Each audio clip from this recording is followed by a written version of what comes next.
Hey, you guys, welcome back to another week. This is our second episode of Bourbon Nights Real Talk with Men. I am so excited for tonight. Coming on the heels of Father's Day, I cannot wait to meet our guests, but we have some housekeeping to get into before we get started. So, as a housekeeping reminder, if you are not already, make sure you click the follow and subscribe.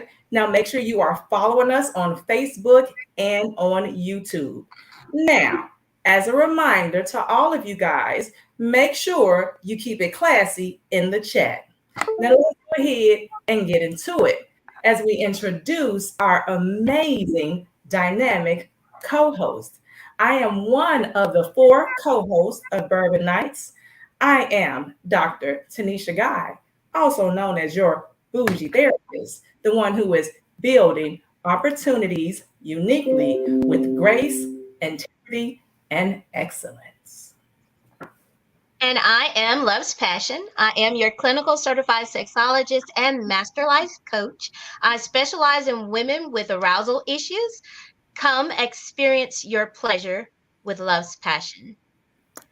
And I am Vicki Walls. I am a licensed professional counselor here in the Dallas-Fort Worth area. I am the CEO of a Better You Counseling Center and Sister Girl Empowerment. And our fourth co-host will not be joining us, but it's the April Michelle. And so today we're going to go ahead and introduce to you guys our co-host. So today our co-host is Janon Redmon. Okay. Janon Redmon is the founder and lead visionary for the Redmon Creative Firm. He is an award-winning brand strategist. He is a marketing innovator, a strategic storyteller, a certified life coach, and luxury event planner. He's a devoted father of two. He has a 19-year-old who attends Hampton University in Virginia and a 13-year-old who is a rising freshman in high school. And he's from Atlanta, Georgia.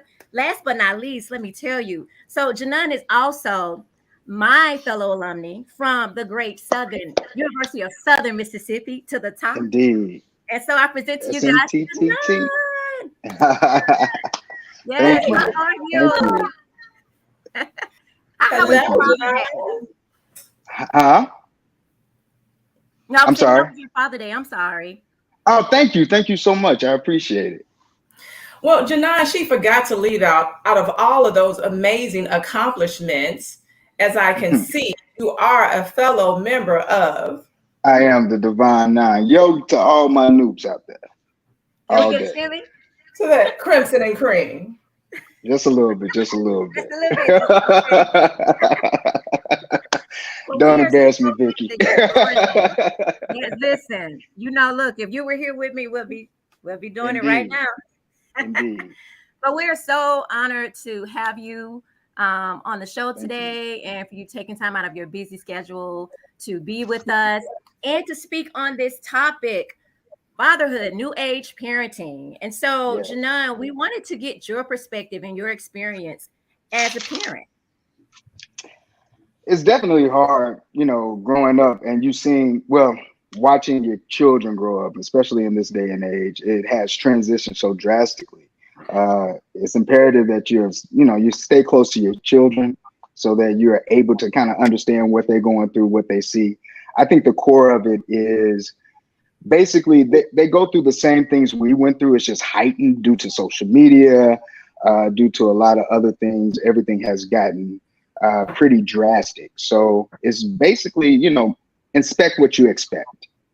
Mm, I love that. I love that. So, Indeed. Janon, what generation are you? What generation are you? So I'm Gen X. Yeah, that's right after the baby boomers, right? So I'm Right. that one. But we right at the cusp. I think that Yeah. I was born in 78, and there is this thing where you as Xennials, but we are the ones that kind of bridge the gap from the working world to the virtual world. And I think that allows me to kind of interact with my kids in a different capacity. Okay. Now, speaking of kids, we have not gone into your parental resume. Why don't you give us a Yes. little bit of your parental resume here? So I have a 19-year-old. He was born in 2004. That was my firstborn. I was so young. I was not really ready to be a father of sorts, or I did not know how to be one. I wasn't even a man fully yet. And I raised him kind of like I was raised. And I think my brother told me one day, my older brother, he was like, stop talking at him and talk to him. I didn't know what that meant. But regardless of what I said or how I did or how I disciplined him, he still did the same things that I told him not to. But in order for him to kind of change the perspective, I had to change who I was too, and kind of look a little deeper because I was the example, but didn't really understand that fully. Um, he both of my kids, both of my boys are, I feel like, are truly a blessing. He was a miracle for me. It kind of slowed me down a lot. Just transparency. He slowed me down. He made me want to be a great man, a great father. I wanted the best for him. I wanted to give him everything that I didn't get because I was raised, my father passed when I was 6. So it was a lot of learning lessons. So when the second one came around, I was ready. I was about 32 at the time. So they're 5 years apart. So at that moment, I was a lot ready. I kind of tired from the first one. I let him be a kid. So he was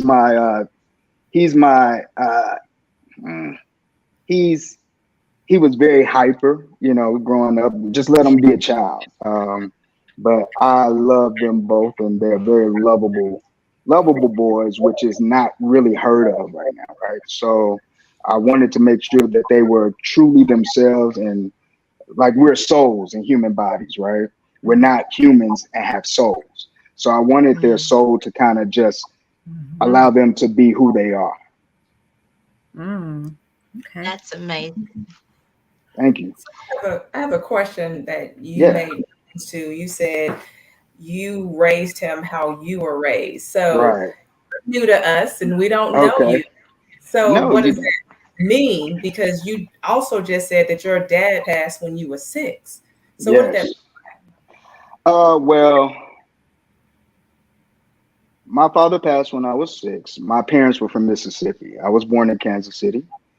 So when my dad passed, we moved to Mississippi. And one thing that I did enjoy most about my childhood is the morals and values that I was taught. I thought that tradition and discipline, I thought that tradition is something that I would like to have kept, right? Because it allowed me to move forward with a different thought process than my counterparts when it was time for me to adult. Um, I was raised strictly in the church, raised Kojic. So we was in church a lot. We were latchkey kids. We were given instructions by phone, how to cook, how to make sure the lawn is cut, things like that. And we were disciplined, like, a lot. And I think our parents, for me, I think my mother gave me everything she possibly had raising up. And I think just learning from those things, I gave them what I thought they should have, because that was what I received. A lot of discipline, a lot of work, a lot of ensuring that things were proper, cleaning the house, just certain things that we thought our parents were. And just came to the realization that, it's so much more. And it took me to the point of looking at your life experiences, your struggles, how I was raised without a father. With my father being passed, my mom raised 3 boys by herself. And I think she did a phenomenal job. And taking some of those things like discipline, but not to the extent that I got it, taking those morals and values is kind of where I kind of implement. But in the beginning, it was just, I always thought it was just discipline, discipline, discipline, discipline, and fussing and fussing and fussing and getting them to do what you want them to do. And I just had it wrong because I was, a little, a lot immature, and kind of naive to the fatherhood world. Yeah. And that's what I was going to ask you, Janon. Like when you said that your father passed at 6, but yeah, you were still raised on some good values from church, and all that. So was it mom that raised you? Was it like an absent father, or did your father, your role model, come from the church community, your family? Like who was the role model you had to, use when you became a father? I didn't have a role model. Mm-hmm. I didn't have anybody to look up to. I navigated the world that I knew the best way I could. And when looking at that, how hard it was. But one thing that my mom taught me was work ethic and resilience. And so regardless of how many times I got knocked down, I kept working. I had to keep it moving. And I'm grateful for that. But it was still navigating. My mom is a huge fighter, so I fought, fought the things that were said about me, fought the things that came at me, fought the denies, the doors closing, and kept it moving. It's almost to the point where I couldn't help it. Like I had to. That's all I knew was to work and to get it. Because that's what we saw. That's what I saw my mom do. She worked and she got it. So that's so I didn't have any role models. I looked at Martin Luther King. I thought he was the most amazing man from getting slandered and still moving, keeping his mouth closed. I mean, as we grew older, we kind of understood some of the back end things, but just in the public eye, that's what I saw. That's what I knew, and that's maybe the only person that I looked up to. I really didn't have a role model like that. And can I ask you this? I don't want to, because there's a good question that's on here too. But do you like when you became a parent, and I think it's I'm not going to say this is a cultural thing. This is a gender thing or whatever. But I know for me, when I first had my first son, it was out of wedlock. We were not married. Right. We came from a working class family. You had few that were successful, few that, we all kind of work day by day, live paycheck to paycheck. So having a baby was not super exciting. You know how you see on right. You have like these gender reveals, and you go to your mom and say, "Mom, I'm pregnant." She's crying. Well, for me, when I went to my mom, it was like, "What you done did?" It was terrifying. I'm gonna be honest, it was terrifying. How was that experience for you when you first found out that you guys were pregnant versus the second time around when you had your second son? So just like you, my firstborn was born out of wedlock before I was married. I'm divorced, but he was married out of wedlock. And coming from the church, I was terrified, right? I was like, oh, my mom is going to be so disappointed in me. And then another thought I had was like, I'm not ready. Oh my God, what I'm going to do. And also too, I was like, I better get all this out of my system because when he comes, I'm going to have to be present. And so I partied a lot.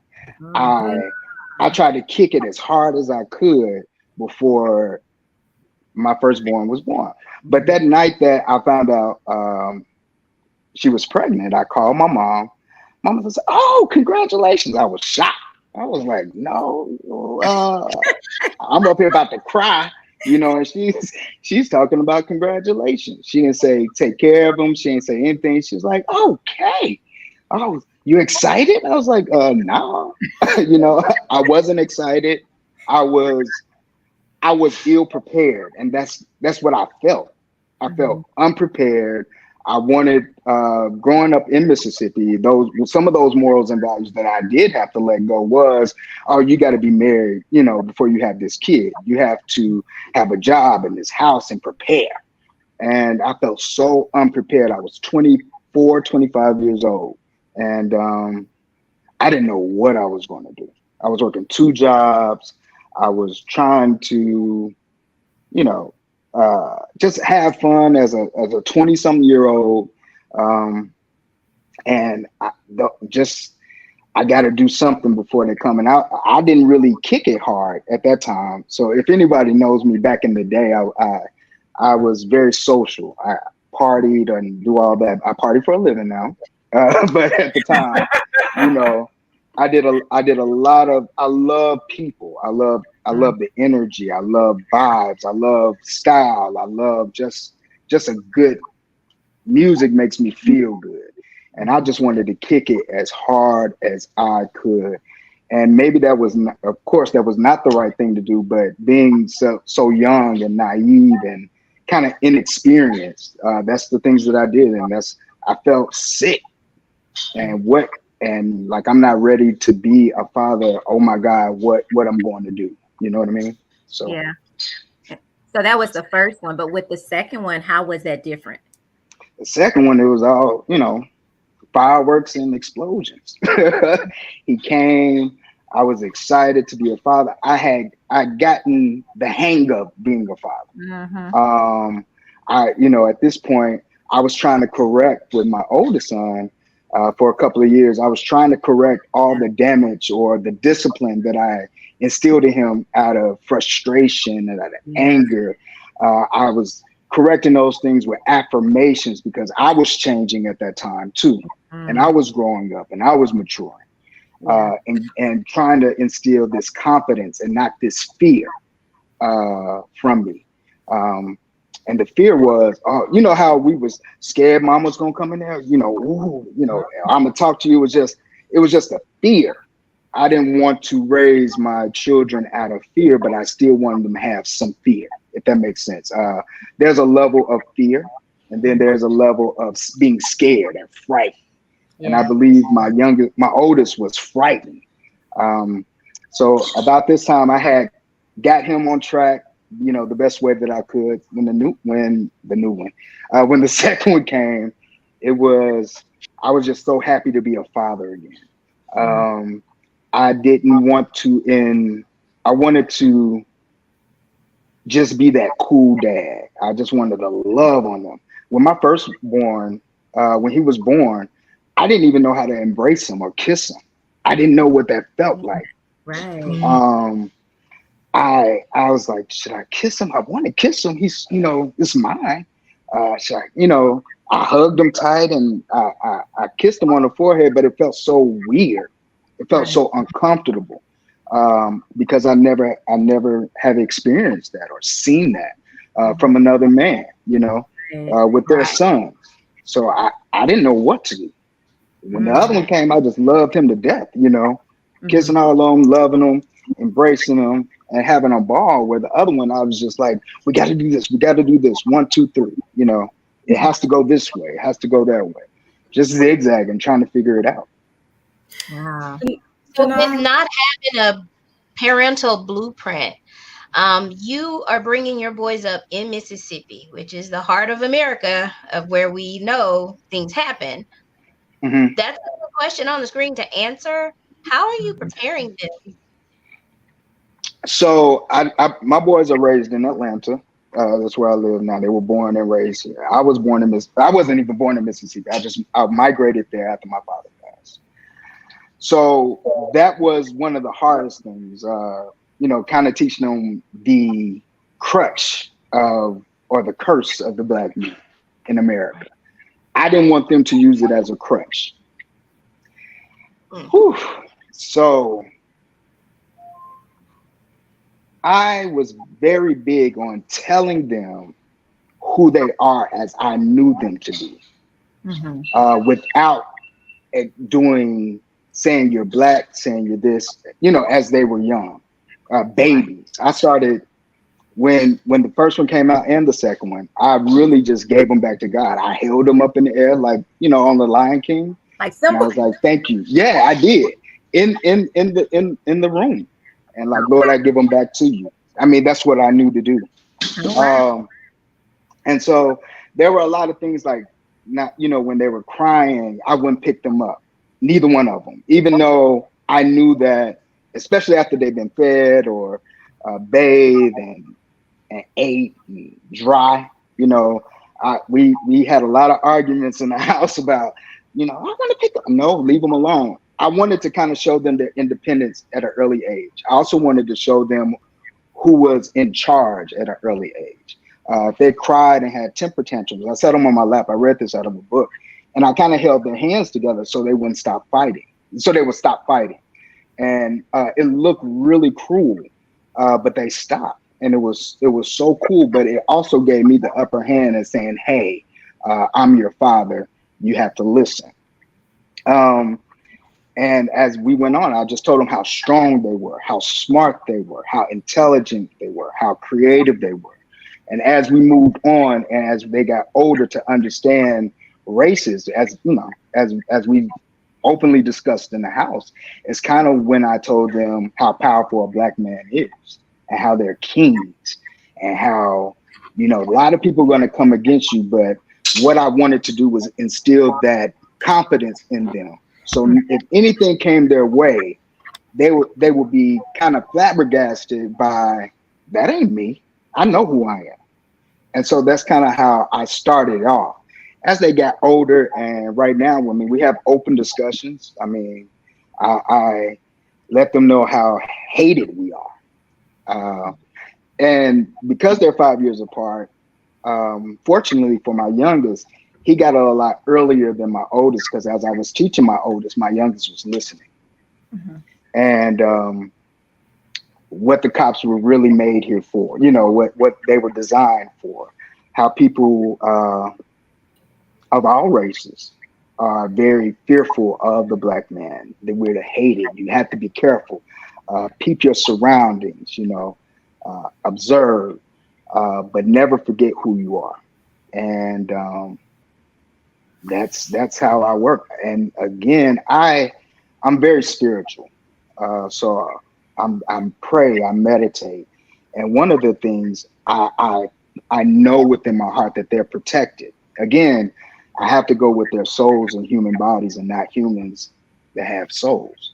And if I feel that and I know that they're protected, they have their grandmother who prays for them, and her friends, the church mothers and the missionaries, I pray for them, because there's nothing I can do. I still have to let them go. Mm-hmm. But I have to teach them everything I know, plus some, without social media kind of teaching them, or elaborating on what social media does attract their attention. I have to go with additional explanation of what that is. Don't be, and also remembering when I was a kid, they're still children. They still go out. They still do things. And I don't stop them. Well, the youngest one I do. The oldest one I definitely don't stop. But it's scary. It's not an easy feeling. But I know that I taught him everything that I possibly could. But what he is showing me now that I'm very grateful for is that he is very responsible. And he ensures he tells me everywhere he is. Like, I have to say, I don't care where you are. Just let me know. Thank God for Life 360, right?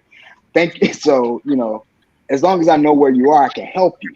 But if you do something and you're somewhere where you don't supposed to be because you didn't say I'm here or I didn't ask to go there, there's nothing I can do. I can't help you. That's where Mississippi come in.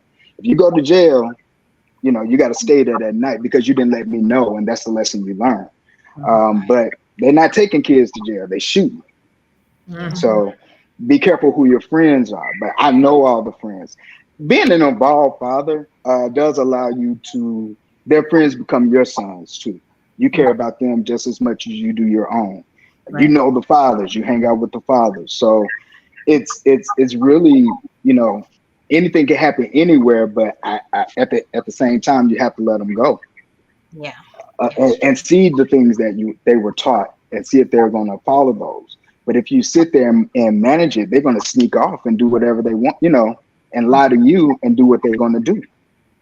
So I can't stop him from being a black man. I can't stop anybody from messing with them, but I can show them how to handle themselves properly, and how to pray. Mm. That's beautiful. That is absolutely beautiful. I want to ask you Thank this. you. I want to say this first. Happy belated Father's Day to all of Thank the you. fathers that's doing what they're supposed to be doing, standing in the gaps, being present for their kids. Men like Janon, thank you for being a great father. I will Thank say you. that. And happy Father's Day. But I will also say this, because this has been a topic of conversation that I've had a couple of times, is there's a double standards between Father's Day and Mother's Day. And I'm not blind to it. I see it. How does that make you feel as a great father and not being halfway recognized? I was raised by my mother. there's there's nothing like a mother's love, so I would never try to take that away, right? So um, they're the ones that carry the baby. They're the ones that nurture in a different capacity than a father would. And it's the same love, a different love, but there's a mother's love, and then there's a father's love. But that mother's love is undeniable, and I don't mind sharing that. That's she deserves it. So when Mother's Day comes around, they actually treat we co-parent very well. They treat us both kind of equally, to say the least. It's I feel very, very blessed with that, but I'm also honored that they chose both of us to be their parents. Mm. Mm. I love that they chose you. Yeah, That is an amazing observation, because the kids that we get, we didn't choose them. yeah, They actually it's did choose, right. and we implant ourselves on them. So yeah, I love that. I Mhm. love that being a Mhm. recognized thought. Yeah. Is that what you Thank were you. meaning when you say them choosing you? Can you elaborate that on that? Was it like after? I mean, I always was taught children chooses their parents before they not, before they were even born, before they even, I do believe in, again, souls. So we're chosen, not the children are chosen. I think I was very fortunate, with my children. I'm honored to be their father. And I show them that too. You know what I mean? I'm very open with my dialogue, uh, and I I'm on them like white on rice every day. But when you're a child, how when you have a dog, and that dog, no matter if you fuss at them or you beat on them or yell at them, they love you so much anyway. That's how, when they were babies, that's what they did. And I'm assuming, just the way that we both kind of raised them, regardless if you fuss at them or beat them, they still come and love you so much. And with knowing that, you're able to direct them a lot more. I know I was probably, I hope my mom not listening, but like when I used to get in trouble, I was cussing her out in my head. Like, "Oh, she make me sick. I hate her," Oh, you know. Rolling eyes, uh, all of that. I don't know if you rolled eyes, but I know I did. I was rolling eyes, all of man, it. and even when I left college, like I was ready to go. I was ready to go. I didn't want to come back, and for to see my son like I'm ready to come home. I'm like, come home? What you mean? Like this is your opportunity to have the best time of your life in these 4 years. Mhm. Um, but for him wanting to come home, it's a different day and age. And I also think that because we were latchkey kids, we also saw the impact that it had on us, Mhm. when we were not able to freely talk to our parents, because mm, when they tell us to do something, I told you so, because I told you so. I Don't told you so. ask me no questions. You Mhm. know, to allow them to speak and to be able to get a lot of that, insecurities or Mhm. questionings or whys. Um, I think that just helped them, be able to navigate a lot better too. Because I think we found out because we was curious of why they said no. Right. We They ask didn't more. tell us why. We explored, right? Yeah. And so we're sitting here trying to figure out because they told us no, and don't ask me why. I told you so. Um, and I guess again, it's a gift and a curse because it made our children entitled, which I'm grateful for because I think they should feel worth it. I think they should feel entitled. We asked for it, right? We asked for everything the other culture had, right? We wanted that generational wealth. We asked for something we didn't know nothing about.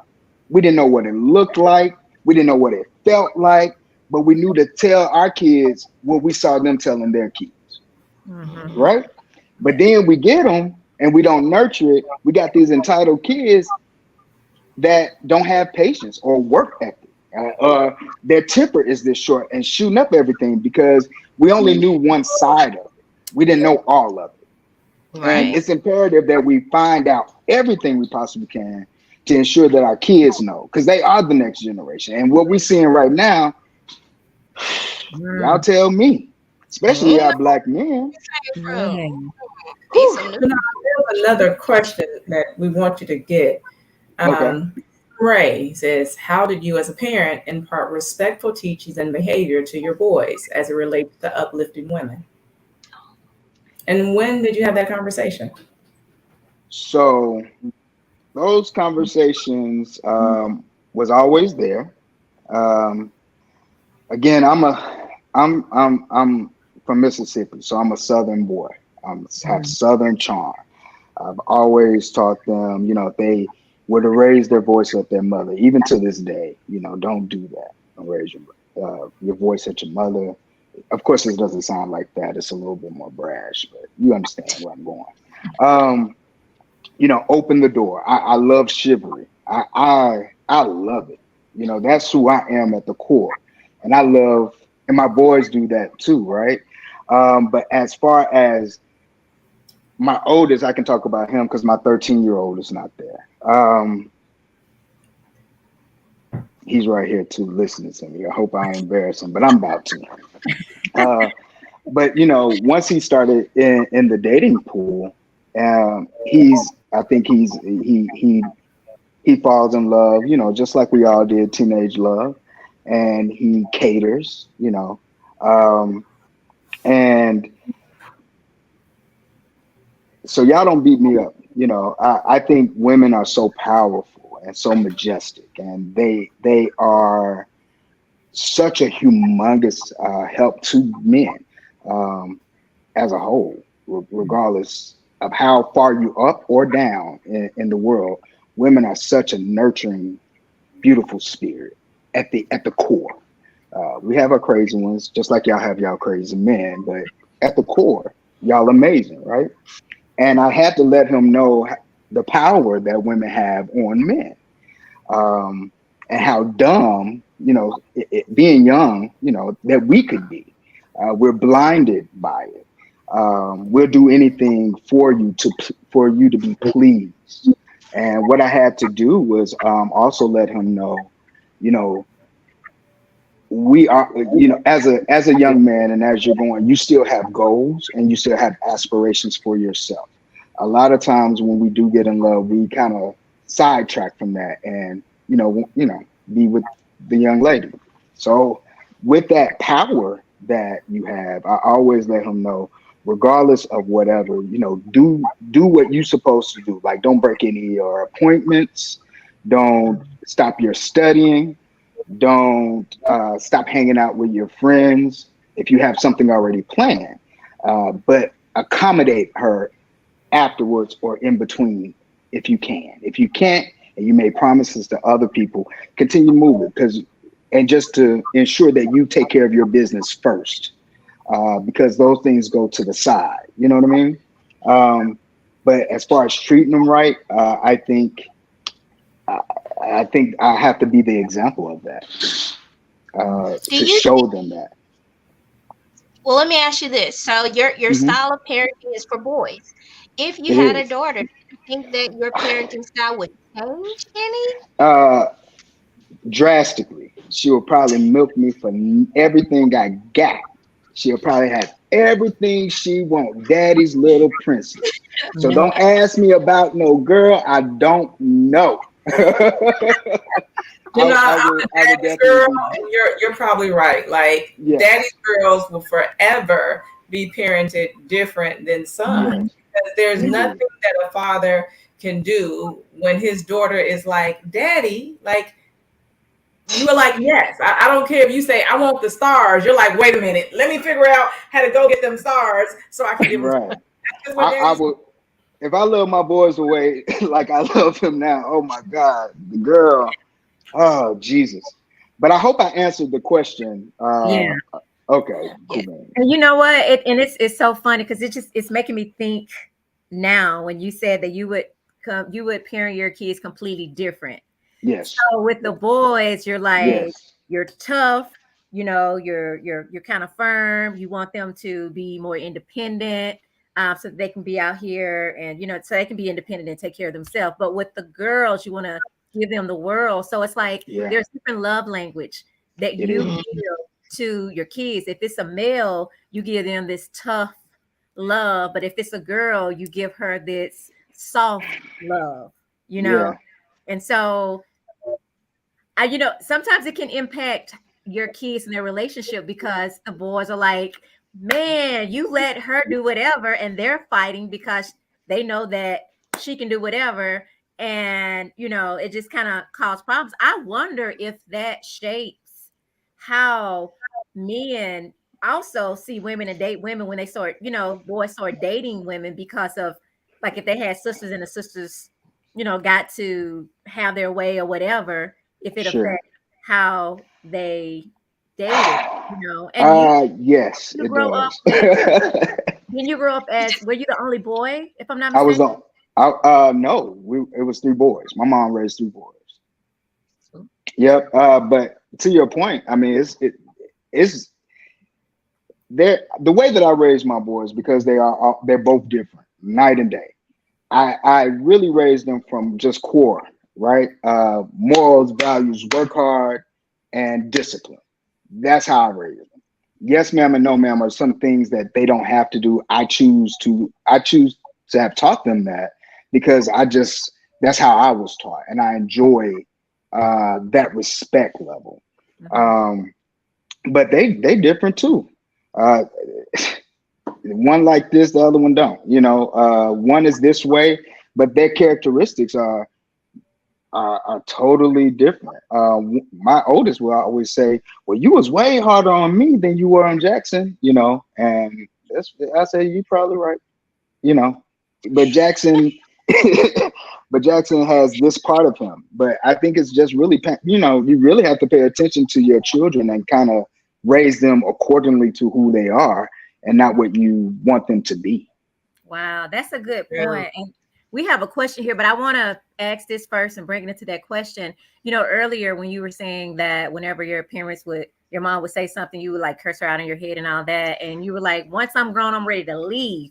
So Right. after leaving, growing up, having kids, I know for me, I was like, I have to go back and apologize because I Yes. didn't agree with the way y'all did things, but now I get it. And Yes.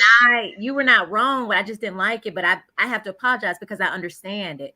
And Yes. I see like some of my clients come in and they were traumatized in their childhood. So they elect to honestly not parent their kids at all. It's more like no rules. You can do whatever you want because they had so many rules. Their parent Hmm. was so abusive toward them that they don't want to do anything. And then you end up creating these uncontrollable kids that are entitled and they don't know how to accept no. And so I know it makes you Right. come back full circle and look at now I understand why they did what they did.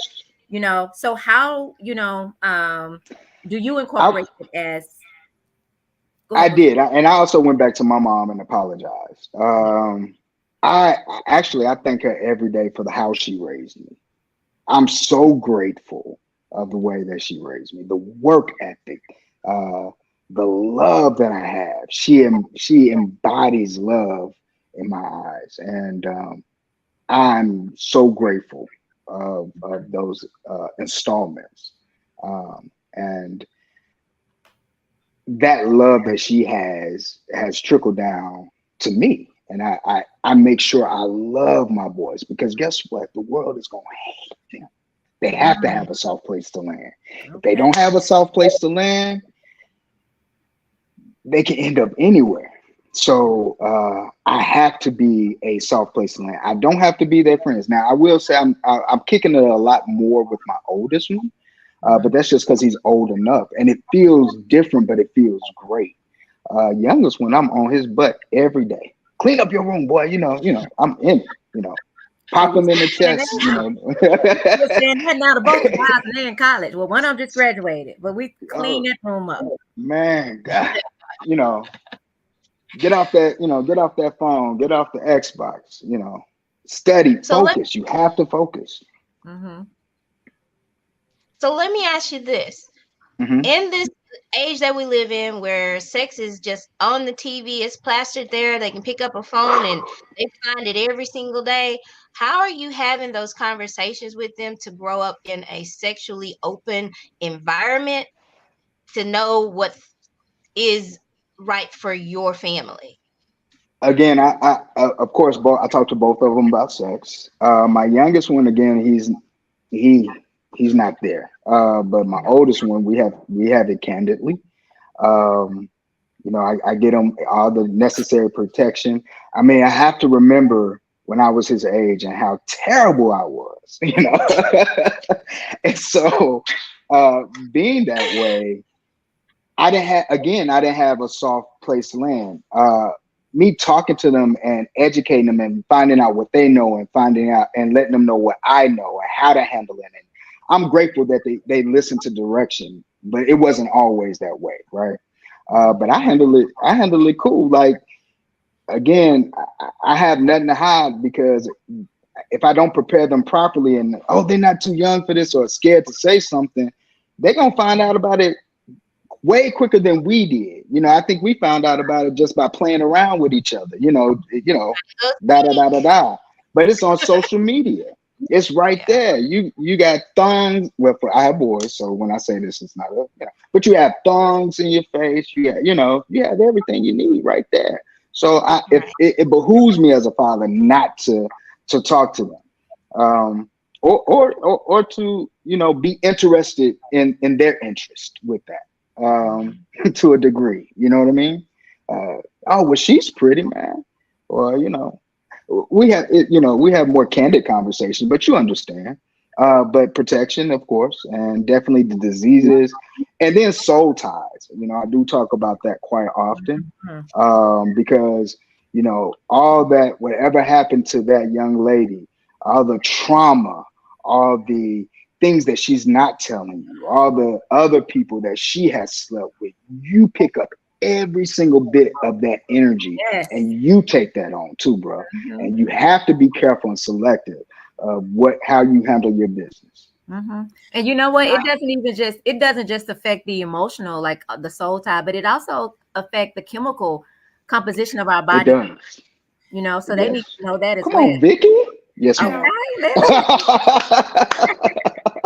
You said you talk to your sons openly. And so I'm glad you said that, because one of the things that we often hear from men in therapy, or even women in therapy, are things that they'll say, men don't have emotions, men don't feel. We honestly know that that's not true. But as a man raising boys, how do you talk to your boys and communicate to them that it's okay to feel, that you have emotions, and that you can express them in an appropriate way? What does that look like as a parent? So my trial and tribulations was with my first one, where I was told not to cry. I told him not to cry. Boys don't cry. Once I guess I had mentored. I'm sorry. Who taught the boys don't cry? Who taught the boys they're going?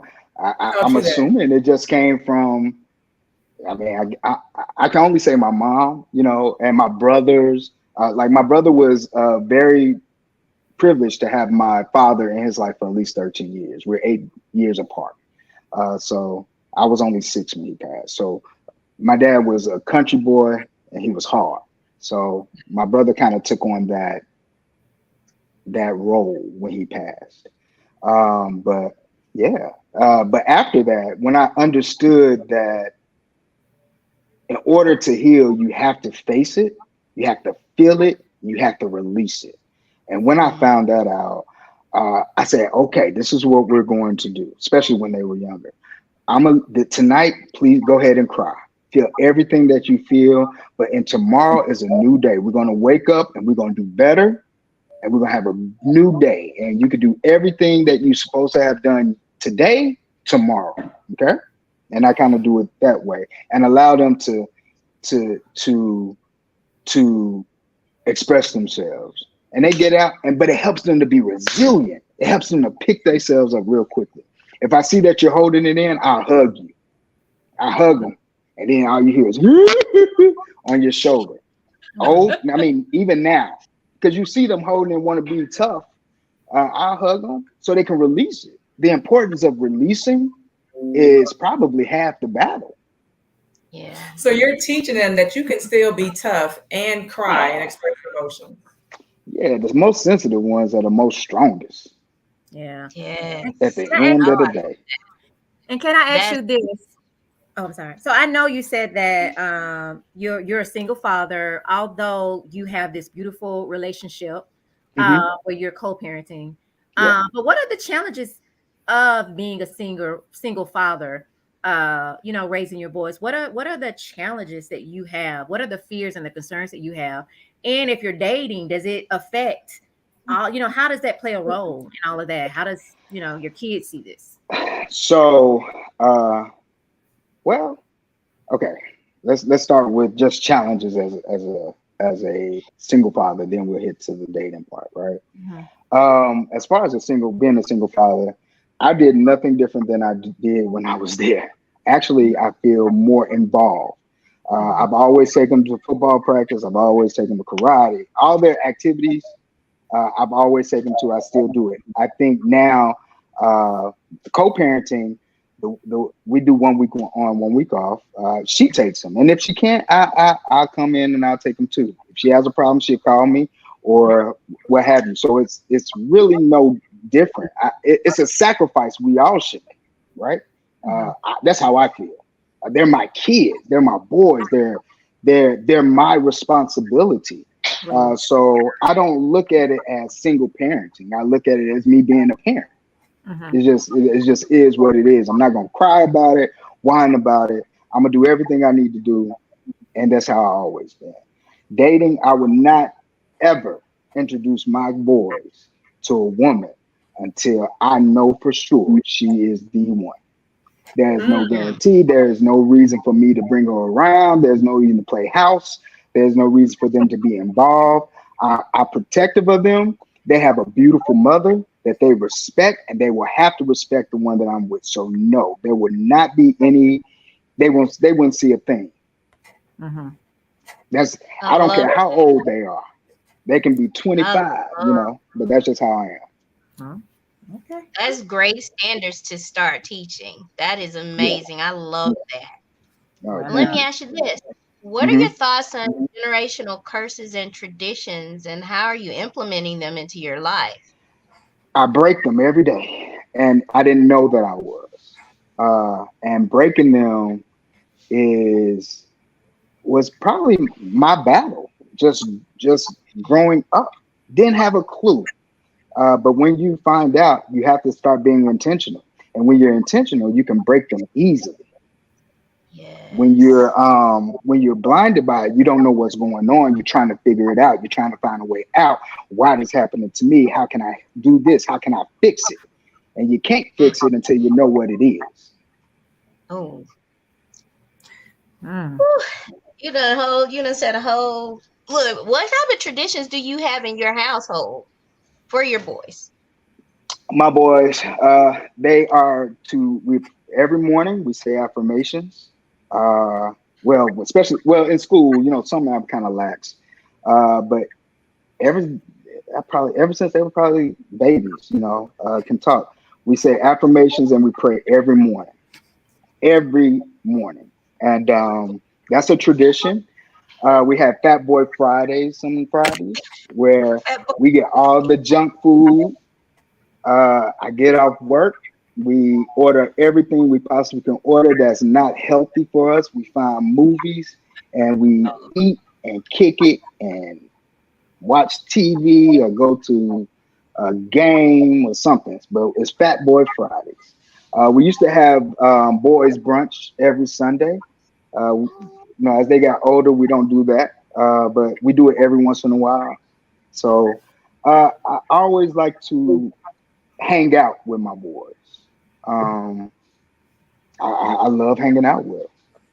Are you And doing that because and I'm busy. are you doing that because that's the type of relationship you wish you had with your father? I fell in love with that. It was at first it might have been that way. I didn't have I had a relationship with my father, but I didn't have a father figure. And everything that I had to learn, it was so hard learning. And I was able to give them all of that. And I fell in love with that. So it's not so much something that I wish I had, it's something that I would love to do. Mm, okay. You I don't guys, understand why there is absent fathers, right? Like I can't fathom the thought of not being with my kids. I don't have a clue what that feels like. I don't understand if that was to happen. How could you? Mm-hmm. look, y'all, we need more time. I'm We sorry. need more time. I wish we had more time because we could probably go on and on. There's so much to talk about on this subject. There's so many questions that we have. To have an opportunity to talk to a father, a parent, a man who's showing up, who's doing what so many other men have chosen not to do. We appreciate this. And you just said it, to not be in your child's life, you couldn't even fathom that. So, Vicky, we so appreciate you for bringing this amazing guest to us tonight. Oh, thank you. Yes. And Janon, we would like to allow you to just give us like your social media handles. Yes. And if it's anything you want to promote about yourself, you can go ahead and take the time to do that before we close on this. And any Well, last words cool. you want to say? No, I'm very honored to be here. Thank you so much. Thank you, Vicky. I appreciate it. I've known you forever, and I'm I so grateful. absolutely. And you, lovely ladies, thank you so much. I am honored. My Instagram is JRedInc, JREDINC. My Facebook is Janon Redmon. My web address is the RedmondCreatorFirm.com. I make your dreams come true. That's what I do. Now say that. Say that. Repeat that for the people in the back. Janon, repeat that again for the people in the back. How can they get in contact with you again? The Redmond Creator Firm .com at JRed Inc. and Janon Redmond on Facebook. Oh, You want the last one too? I give it back to you. Give I it will again. make your dreams come true. hey, okay. That's a Your fact. DMs are blowing up tonight into the early morning. To go You know why? You know why they gonna be blowing Indeed. up because they gonna be talking about. You said I can make your dreams come true. You, Ah, I'm not lying. I don't lie. within I don't reason, lie. within reason. so we really enjoy having you. I One enjoy last myself. Thank thing. you. One last hmm thing. Do you think your sons are going to join one of the best fraternity out there, Phi Beta Sigma, or Hey, you tried it real hard there, Vicky. Shout out to Phi Beta Sigma. I have no problem with it. Uh, but legacy shall continue. That's probably all I can say at this moment. Hmm. Okay, well, amazing. thank you Thank very you. much Thank you for so joining us. much. I'm very grateful. Thank you so much. Yes, and please Thank you. listen. So, if anyone is listening, any male out there that want to be a guest on the show or have topic ideas, please email us at swpempowerment@gmail.com. That's swpempowerment@gmail.com. And guys, please remember to like, comment, share this show our page. And remember to tune in next time. So we air every other Monday at 8 p.m. Central, 9 p.m. Eastern Standard Times. So please join us next time. What is the name of our show next week? The next time, Tanisha? I think it's the what is it? Dating in these Dating. dating in these relationship streets. I can't get it. Dating in these streets. Okay.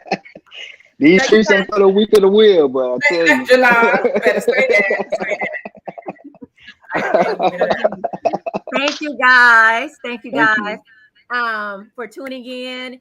And cheers, and you have a good bourbon night. Indeed. Thank you. Good night. Good night, Good night. everyone.